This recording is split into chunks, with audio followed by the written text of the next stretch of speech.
about your name. 'Cause we were all Americans before the hyphens came.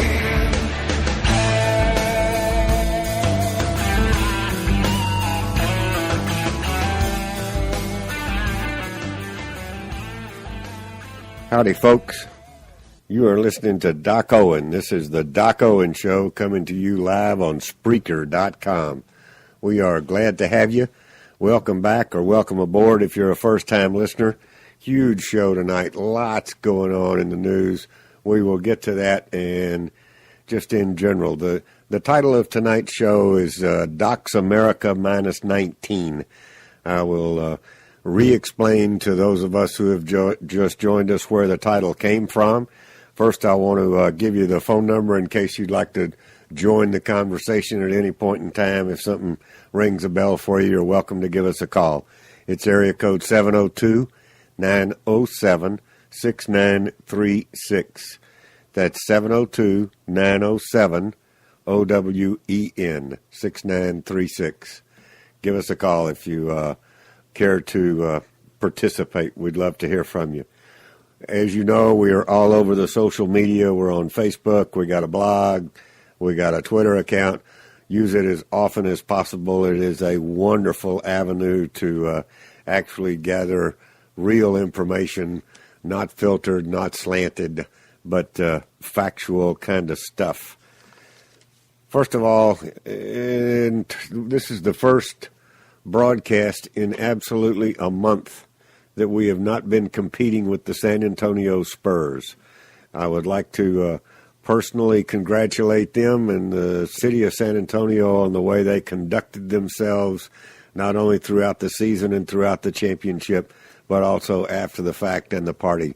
It was relatively tame, although I understand quite a lot of fun. There was no debris, no glass breaking, no cars being overturned. Just in general, a good time had by all. Another thing that I've kind of gotten away from, and that is giving information on local to San Antonio events, because I feel like everybody knows what they should know in terms of finding the San Antonio Tea Party website and getting involved with some right-thinking, conservative Christian folks that are supportive of the Constitution, et cetera, et cetera.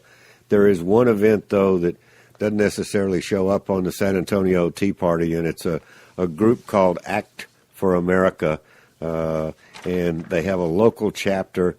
They have a meeting coming up on Tuesday, July the 8th, at a new location. Their speaker looks like it's going to be rather interesting. It's a fellow by the name of Chris Bird, talking about the advancement of Sharia law in America, and it might not be a bad thing for you to participate in, get involved in, certainly be aware of.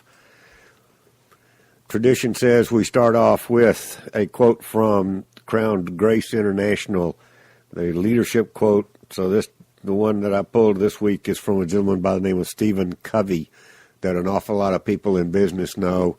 He is very well respected, a good author, etc. He said that we do not see the world as the world is. We see the world as we are. So, in other words, it is somewhat jaundiced by our own opinions and viewpoint. And I can understand how that is absolutely true. It's a challenge to all of us, not just folks in leadership position, but to all of us, to try not to let that happen. What is it the old Indian saying about walking a mile in your shoes? And I'm sorry about the Indian reference. We will get into the patent office and the Redskins in a minute.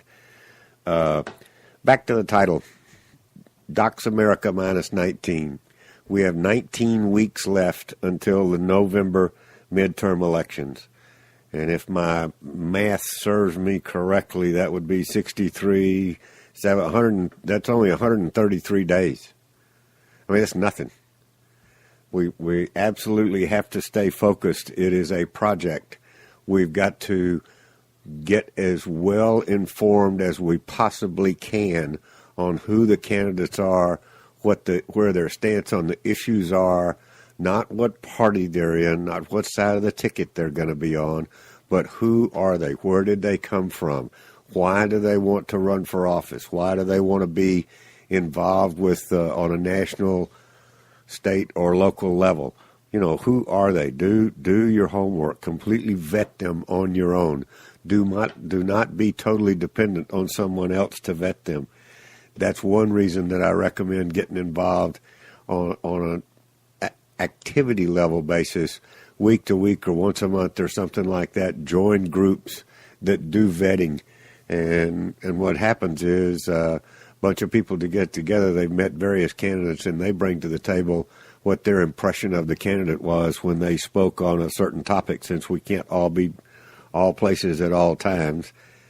And frankly, I don't think we can depend on the media to give us a real squared up version of what they said, because they have a tendency to chop it and slice it and dice it and give us sound bites that might just as easily not have anything to do with the true stance of the candidate themselves.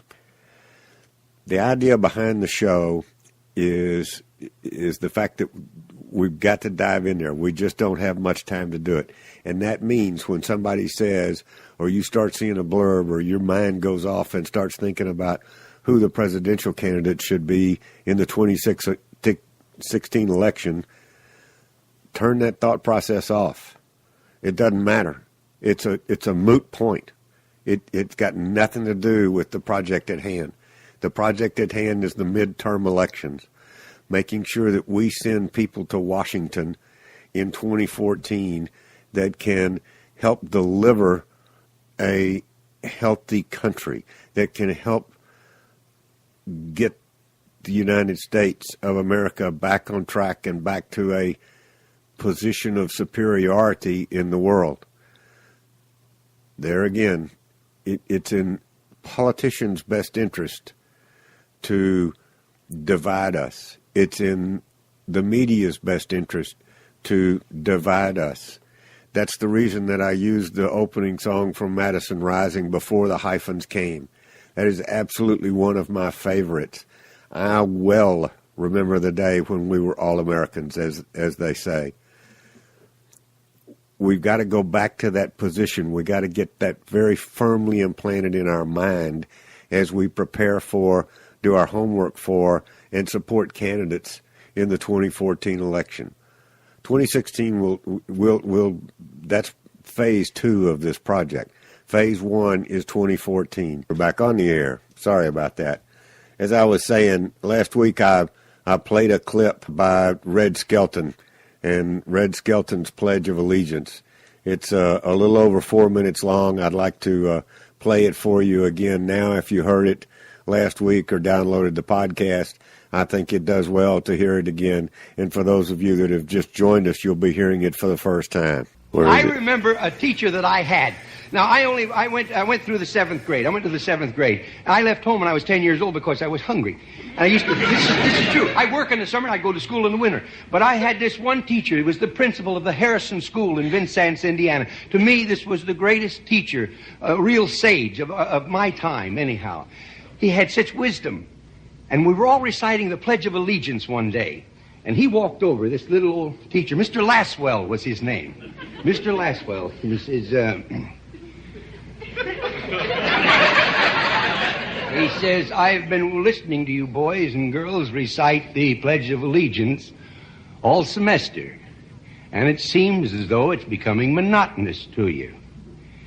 If I may I recite it and try to explain to you the meaning of each word. I, me, an individual, a committee of one, pledge, dedicate all of my worldly goods to give without self-pity. Allegiance, my love and my devotion to the flag, our standard, Old Glory, a symbol of freedom. Wherever she waves, there's respect, because your loyalty has given her a dignity that shouts, freedom is everybody's job. united. That means that we have all come together. States, individual communities that have united into 48 great states.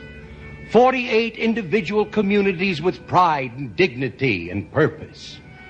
All divided with imaginary boundaries, yet united to a common purpose. And that's love for country. And to the republic, a state in which sovereign power is invested in representatives chosen by the people to govern. And government is the people. And it's from the people to the leaders, not from the leaders to the people, for which it stands. One nation, meaning so blessed by God, indivisible, incapable of being divided, with liberty, which is freedom, the right of power to live one's own life without threats, fear, or some sort of retaliation. And justice, the principle or qualities of dealing fairly with others. For all, which means, boys and girls, it's as much your country as it is mine. And now, boys and girls, let me hear you recite the Pledge of Allegiance. I pledge allegiance to the flag of the United States of America and to the republic for which it stands, one nation, indivisible, with liberty and justice for all. Since I was a small boy, 2 states have been added to our country, and 2 words have been added to the Pledge of Allegiance: under God. Wouldn't it be a pity if someone said that is a prayer and that would be eliminated from schools too?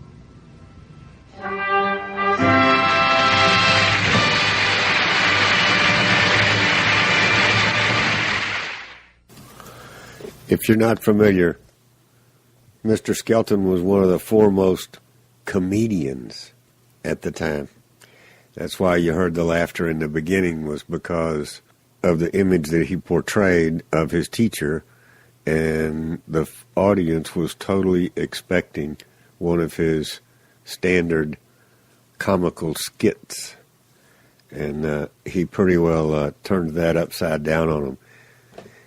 He is talking about a time that is Doc's America, the 50s and the 60s. Absolutely, it was a whole lot simpler then. I get it. But, in fact, it really wasn't. It's just as simple now. The choice is between right and wrong. The choice is not between left and right. It's not between R and D. It's between right and wrong. It's about doing the right thing for yourself, for God, for country, and, for your fellow man. Not necessarily in that order, as we learned when I was talking with Joe White. It's a situation of I'm third. God first, the other fella second, and I'm third. If we conduct ourselves that way, all of the decisions and all of the angst and all of the back and forth that we go through with friends and neighbors, etc., won't go away necessarily, but it certainly will be trivialized by things that really do matter. Let's take our first official break, and I will be right back. Rally the youth, come on, let's go. Been asleep for way too long. Time has come, break the chains that bind our freedom. 9 to 5, you think you've done all that's needed. Judging by your paycheck, do you think you've succeeded? There's more to life than work without meaning. That was another one from Madison Rising. Sure, I'm glad they're around. Let's talk about the activities earlier this week of the United States Patent Office and their cancellation of the Washington Redskins patented logo and their use of the name Redskin for their football team. Folks, this was a decision made by three people. Three people, a vote of 2-1. It was a panel of judges, is what it said in the news release, with the U.S. Patent and Trademark Office. In other words, they're not judicial type judges. They were judges, I guess, obviously in a position of power, but they are within the Patent and Trademark Office. On Wednesday, yesterday, they canceled what they called disparaging trademarks associated with the Washington Redskins for the second time in 15 years. The first time the Redskins appealed, and it was not held up upon appeal. So this is not the first time that it has happened. But just to tell you it would indicate to me that they they know they're doing the wrong thing, because they wrote up an 81-page report. It was an 81-page ruling that came out on why the Redskins' name was disparaging. It wasn't so much that it's just how they did it. And I mean, the big kahuna, Rush Limbaugh, just came unglued, and he's absolutely correct. It's not about, as usual, it's not about the Washington Redskins. It's about the overreach and the authority of the current administration and the current government. Basically, two people in the United States of America decided that they didn't like the name Washington Redskins, and so it's canceled. I mean, I just can't imagine. It's been their trademark for over 40 years. So I decided to do a little bit of research. I'm not much of a professional football fan. I retired when Roger Staubach retired. But I went out. There are 32, as some of you may know, there are 32 teams in the National Football League. All right. I went through and I looked at all of the last names. I came up with 21 teams that should have their trademarks canceled. All right. Obviously, the Washington Redskins, I'll give them that one. But then if you're going to do that, then you also got to get rid of the Kansas. And this is, by the way, this is just football. This is not baseball. This is not basketball. This is not anything. This is just one professional sport. And it's not going down to college. It's not going down to high school. Can you? It's just, I want to help you understand how ludicrous that I think this is, how offensive that it is, that we would even be drawn into a conversation about this. So if the Redskins are gone, then the Kansas City Chiefs have got to also be gone, because that's a reference to the same Indians that the Redskins is. And then if you go through, there are 15 names that the animal rights people should be up in arms about. The Eagles, the Bears, the Lions, the Falcons, the Panthers, the Cardinals. Remember, these are just professional football. The Seahawks, the Rams, the Dolphins, the Ravens, the Bengals, the Colts, the Jaguars, the Broncos. And that's it. That's 15 of them. So now you're at 15 plus the 2 Indians, that's 17. And then there are 4 that should come off because they're going to be objected to by special interest groups. The New Orleans Saints has obviously got to go because that offends the Muslims. You've got to get rid of the New England Patriots. The Patriots has got to go because the IRS is not going to allow that to happen. Then you've got to get rid of the Green Bay Packers, and this might be a little off color to some people and not really understand, but the Glibbits are not going to like the name Packers if they really think about it. And then my personal input into this, I think they need to get rid of the New York Giants, because as a founding member of the ACLU, I'm absolutely convinced that, short people are getting, no pun intended, the short end of the deal. So the Giants have got to go. That's 21 teams out of 32 that should all lose their patented logos and ability to promote that and conduct business under those names. Think about that. I mean, it's not about the Redskins. Who cares about the Redskins? I mean, obviously somebody did, but it's just the abuse of the power. And as a friend of mine said when we were talking about it, I mean, what happened to our sense of humor? We've gotten so cotton-picking politically correct.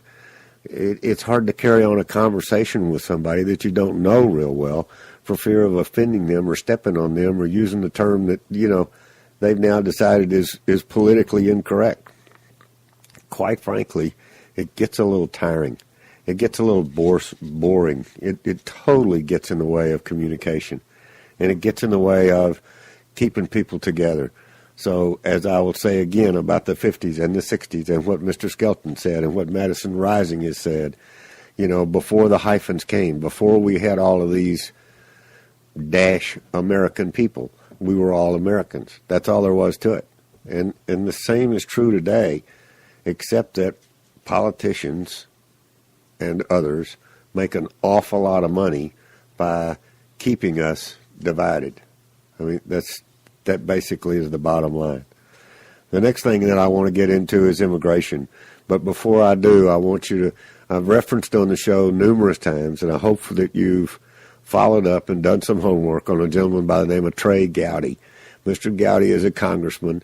I believe he's from South Carolina, and he is the special prosecutor, special investigator appointed by the Speaker of the House to head up the Benghazi investigation, Benghazi Gate, as I refer to it. And he is doing an excellent job there as far as he's being allowed to. He gave a speech on the floor of the House that I feel like now would be a real good time for you to hear that if you have not heard the clip anywhere. So this is Mr. Trey Gowdy, and think of it in the context of what we have just been talking about.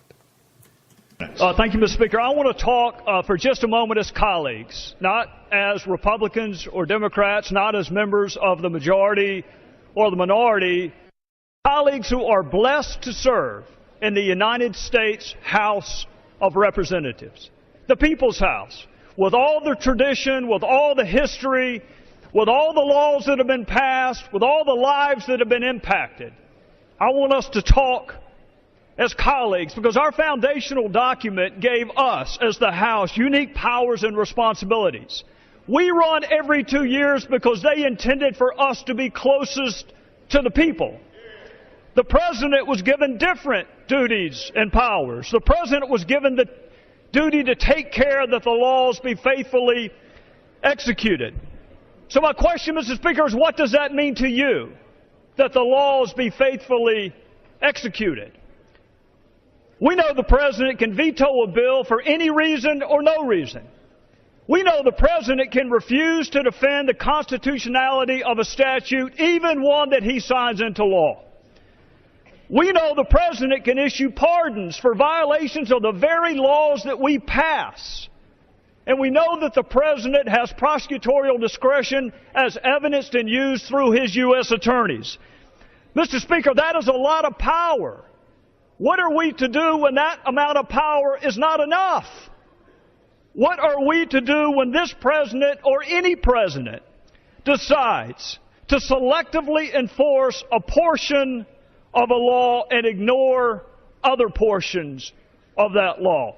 What do we do, Mr. Speaker, regardless of motivation, when a president nullifies our vote by failing to faithfully execute the law? How do we explain waivers and exemptions and delays in a bill passed by Congress and affirmed by the United States Supreme Court? How do we explain away a refusal to enforce mandatory minimums that were passed by Congress and affirmed by the Supreme Court? And why pursue, Mr. Speaker, immigration reform if presidents can turn off the very provisions that we pass? You know, in the oath that brand new citizens take, it contains 6 different references to the law. If it's good enough for us to ask brand new citizens to affirm their devotion to the law, is it too much to ask that the President do the same? If a president can change some laws, can he change all laws? Can he change election laws? Can he change discrimination laws? Are there any laws under your theory that he actually has to enforce? What is our recourse, Mr. Speaker? What is our remedy? Some would argue the framers gave us the power of the purse and the power of impeachment, but Mr. Speaker, those are punishments, those are not remedies.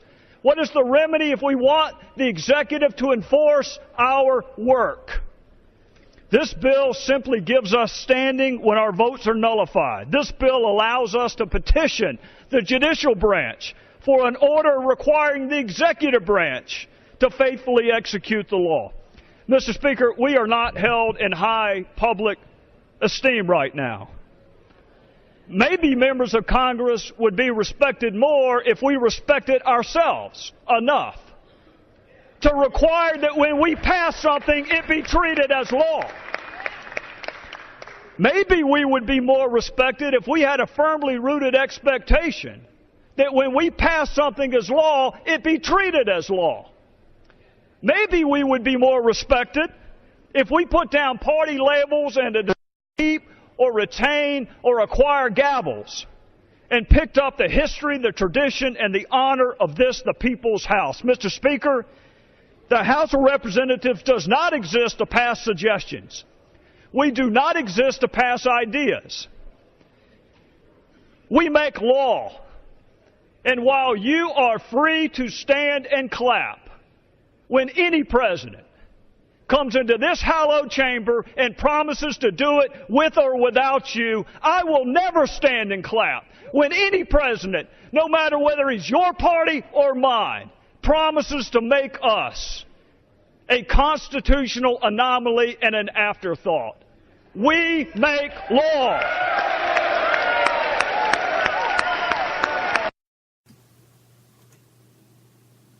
Did you get that on mainstream media? Is that anywhere besides on the internet? Can you find it anywhere besides on YouTube? Or if you happen to be watching C-SPAN that covered it live? Quite honestly, I would like to know.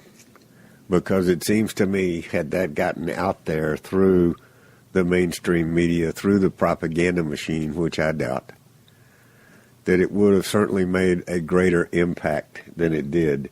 There would be water cooler talk at the office about it, and there is not. So it's something that literally has to be channeled around. And it was bipartisan. He's not talking from a perspective of a Republican or Democrat. He's talking about the perspective of being a member of the House of Representatives, the people's house. Mr. Gowdy is a true American. He's as strong an American as you can find, as far as I'm concerned. And he's a major player. I hope he is able to get to the bottom of the Benghazi Gate affair. Let's take another little break. I'll take a sip of water, and we will be right back.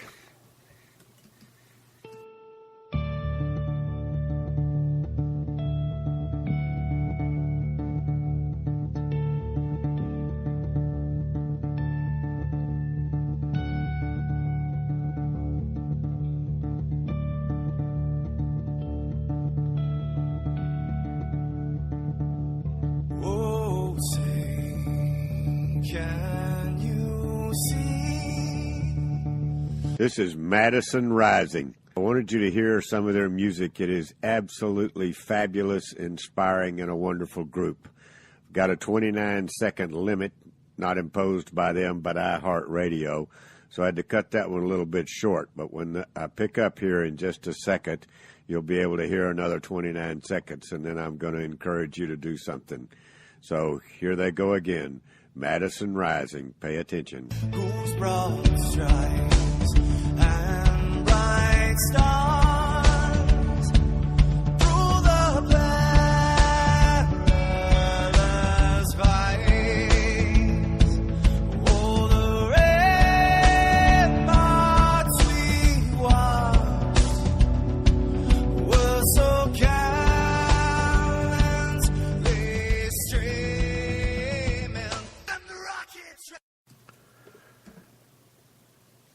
I want to give you a little short piece that just came across today.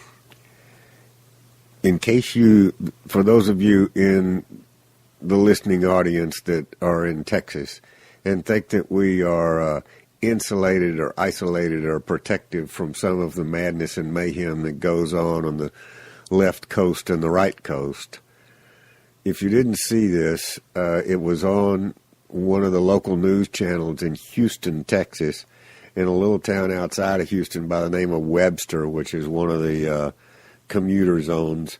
A gentleman was told to take his American flag off of his balcony. He had it displayed out on his balcony in a real good form and formation, as a matter of fact, tacked to the balcony, not hanging off, blowing in the wind or anything like that. He was told to take it down by the apartment complex where he lived because it might offend a Muslim or the Muslim community. That's one of those give me a break sort of statements too. I'm going to skip on the VA gate, other than the fact that it is out there, it continues to bubble, it continues to get worse. The more information we find out, the worse it is. I saw a news release where they have now uncovered instances of the same sort of behavior up to 7 years ago. And if you will recall, when it first broke, I sat right here and told you for a fact that I know it's been going on for probably 30 years. So it's one of those things where it may go back to before they started keeping records, and now we know why they didn't do a very good job of keeping records.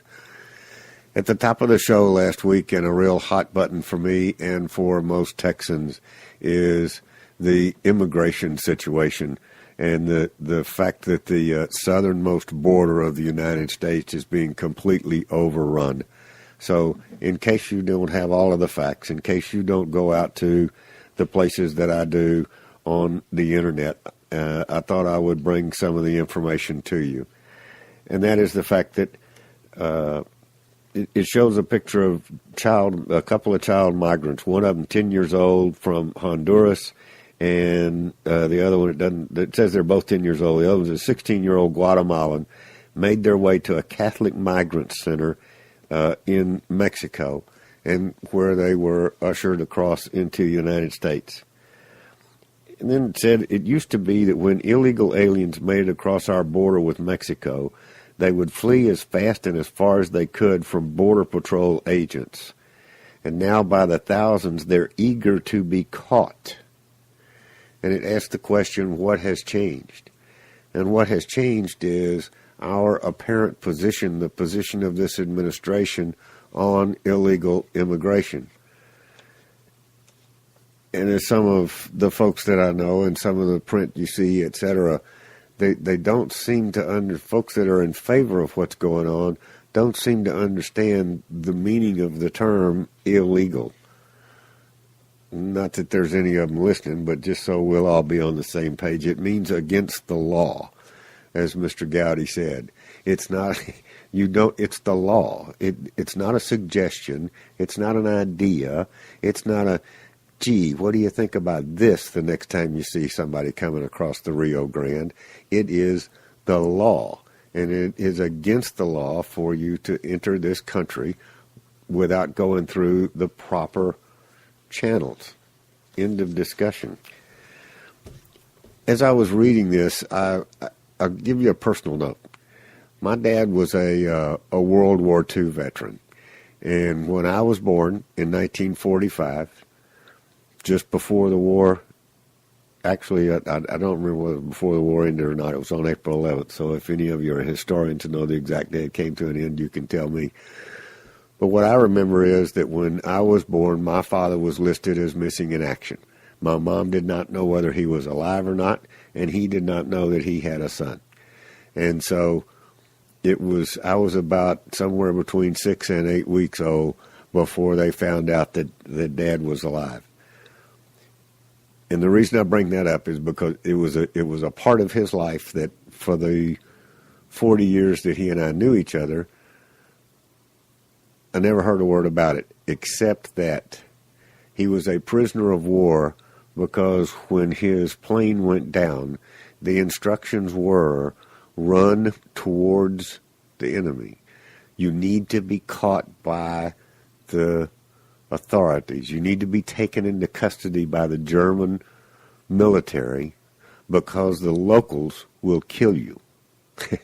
The local German farmers were so upset that their lives were being disrupted, their land was being destroyed, their way of making a living, everything was upside down, and it certainly couldn't possibly be their fault, so it was our fault. It was the other guy's fault. So they literally ran to the authorities in order to be saved. I would submit to you that may not, I'm not going to go to the extent that Dad did or that the Germans supposedly did, but I would submit to you that we might want to go back to somewhat of that position. In other words, if they need to understand they better get in the hands of the federal authorities because the locals are not going to put up with it. The locals are going to ship them back. The locals are going to round them up and put them on a bus and head them back to wherever they came from. There's also a lot in the media about they are digging into how these youngsters, how these 18, 12, 16-year-old kids are traveling 1,800 miles from where their home is to come across the Mexican border. That's exactly what I brought up last week. I remember being rather hard-headed, stubborn, and pretty good at what I did when I was that age, but I wasn't about to try to walk 1,800 miles. Not that I had any reason to, but they have to be getting some help. They have to be getting a lot of help to cross over the entire country of Mexico without getting supposedly caught. We are now seeing a flood of children, particularly in Texas. In 2011, 7,000 unaccompanied minors were apprehended trying to enter the country. 2011, there were 7,000. In 2012, that number doubled to 14,000. And last year, it climbed to 24,000. In the first half of this year, they've already apprehended 40,000 of these youngsters. And the estimates are that the number could pass 90,000 by the end of this year. What is that about? Why is that happening? It's happening because our current administration and the leader of our current administration, the President of the United States, is not enforcing the immigration laws. One of the things that Mr. Gowdy was referring to. As a matter of fact, he's doing quite the contrary. Excuse me. He's going into these other countries, and he's going on the airwaves, and he's going on the internet, and he's going on the Twitter, and yada, yada, yada, and telling them that amnesty is coming, and they really need to get themselves on up here so that they'll be protected. And the parents of these kids are believing in it, and they're getting them up here as fast as they possibly can. So, then recently, the Texas Department of Public Safety was directed by Governor Perry, Lieutenant Governor Dewhurst, and the Speaker of the House, directed the Department of Public Safety in Texas to do a surge on the border. So we are making a run at protecting our own border. They gave them approximately $1.3 million a week to go down there and cut the flow of the illegals from coming into the country. He made the statement that Texas can't afford to wait for Washington to act on this crisis, and we will not sit idly by while the safety and security of our citizens are threatened. Understand that this has been going on for quite some time. But I guess it's just the overwhelming number.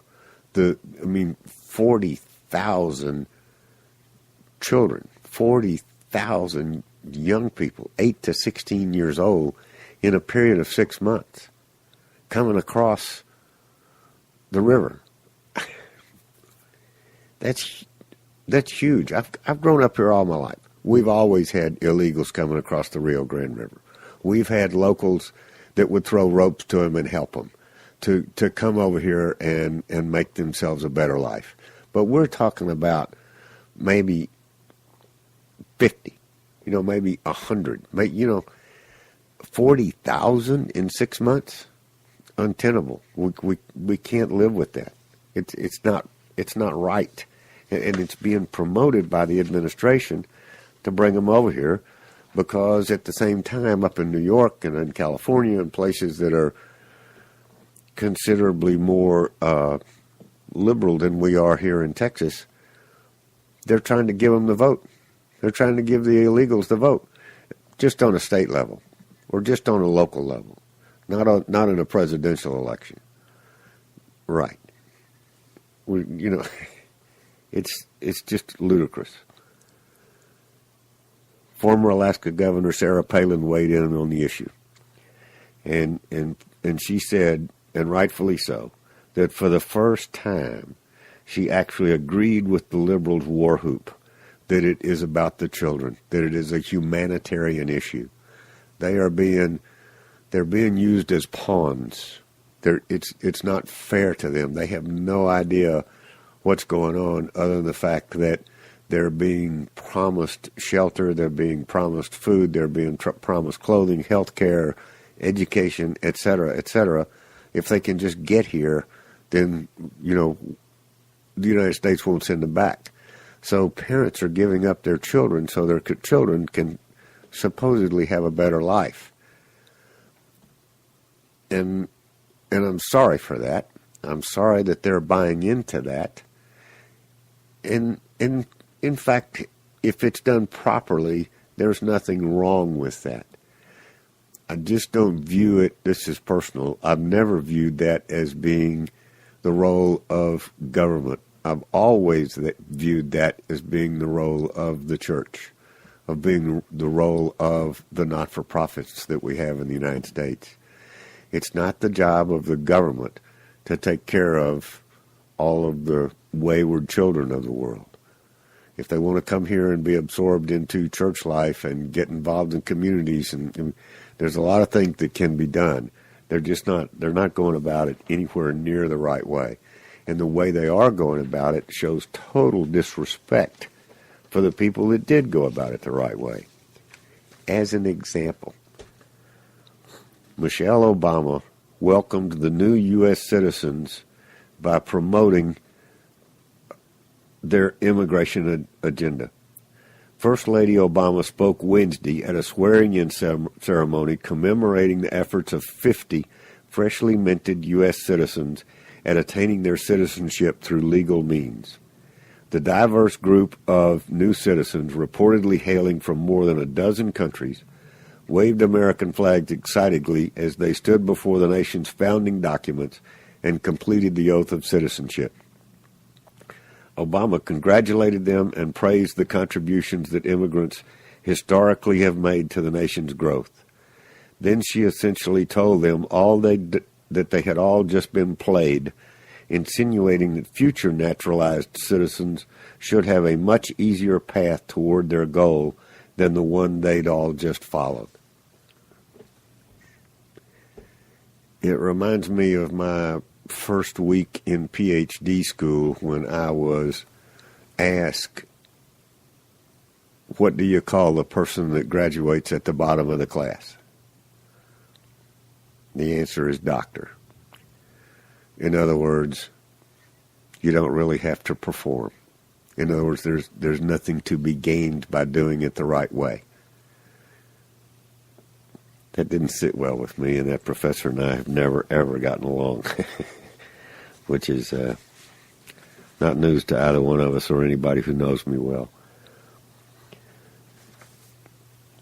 Let me wrap it up. I mean, the immigration thing just completely gets me going. I can't, sometimes I can't think straight when I get too wrapped around an issue. But it is a major concern. It must be resolved. I talked about it last week. I am for reform. I'm fine with that. But we have to stop where we are. You cannot, as I put it, paint a moving train. You've got to stop the train and take the inventory and figure out how to do this. Before I close out, there is from time to time a comparisons made of the current administration and what's going on in the United States to Hitler and Nazis in Germany. I don't agree with that. I don't think it's anywhere near that bad. I know it's not that bad, and so do you. But here's a point. A lady by the name of Kitty Worthman, an 84-year-old Austrian immigrant to the United States, she constantly speaks, and her speech has to do with what bothers her is that she is seeing some of the same warning signs that were present in Europe before World War II are beginning to rear their ugly head in the United States. Hitler was elected with an overwhelming majority of the popular vote. Once in power, he made it his business to dismantle Germany's existing healthcare system, replacing it with a national system more in line with the socialist ideals he had developed. And gun control was high on Hitler's list as well. Within a year of his election, German citizens were compelled to register their firearms under the guise of cutting crime.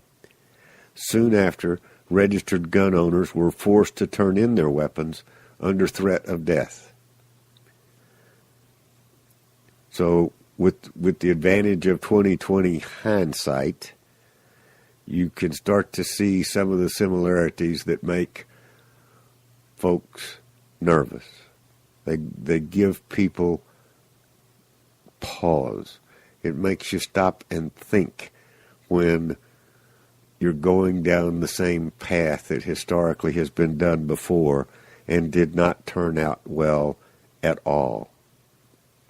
So, and it says, I may not have the fear that Obama is secretly Hitler reincarnate, but his policies are leading the U.S. down a dark path. An avowed enemy of capitalism, the Affordable Care Act would have looked a lot different had there not been fierce opposition in his path. It's something that needed to be done. Health care was broken. Health care is still broken. I'll take you back to the 50s and 60s before I close out. Health care did not used to be what it currently is considered to be as an entitlement. I mean, health care was paid for by the individual. It wasn't provided to you on the job. One company started it, they used it as a recruiting advantage, and then everybody else had to follow suit. And it kept going and going from there.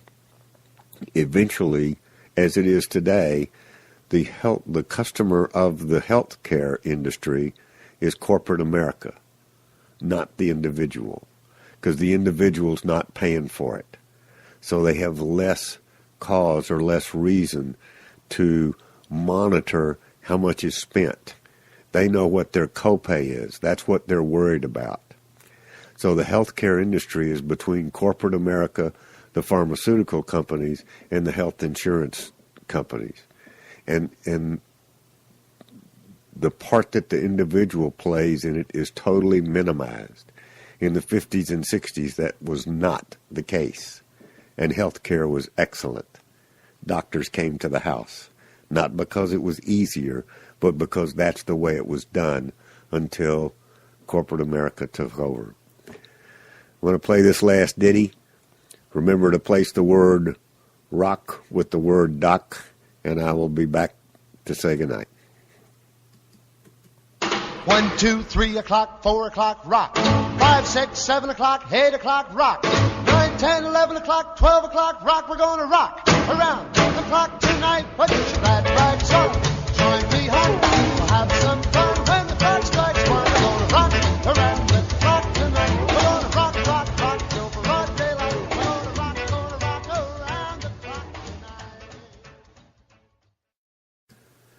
Folks, this is Doc Owen. You have been listening to the Doc Owen Show.